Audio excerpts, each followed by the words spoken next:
इन दिनों तुम्हारे डेस्कटॉप पर मनसा की तस्वीर होती थी, पर अब वो तुम्हारे लाइव के कवर पेज पे आने वाली है।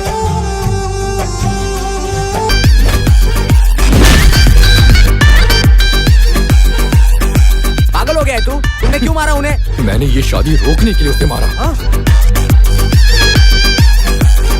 हेलो फ्रेंड्स, आज हम बात करने वाले लगाम मूवी के बारे में, जो एक तमिल मूवी है जिसे आप अब हिंदी में यूट्यूब पर देख सकते हो। लगाम मूवी को 2024 में सिनेमाघरों में रिलीज किया गया था। मूवी के अंदर स्टार कास्ट में आपको साई रौनक, प्रज्ञा नागरा, रोहिणी और राजेंद्र प्रसाद मूवी में देखने को मिलेंगे। साथ में कॉमेडी स्टार भी आपको मूवी में देखने को मिलेंगे। मूवी में आपको ड्रामा, रोमांस और एक फैमिली ड्रामा स्टोरी देखने को मिलेगी।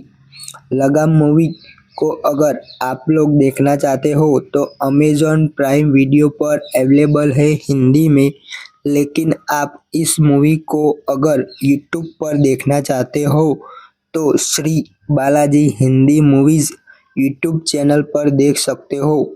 मूवी में आपको एक लव स्टोरी देखने को मिलेगी, जो मूवी आपको देखने में बहुत पसंद आएगी। वीडियो अगर आपको पसंद आई हो तो हमारी यूट्यूब चैनल को सब्सक्राइब कीजिए।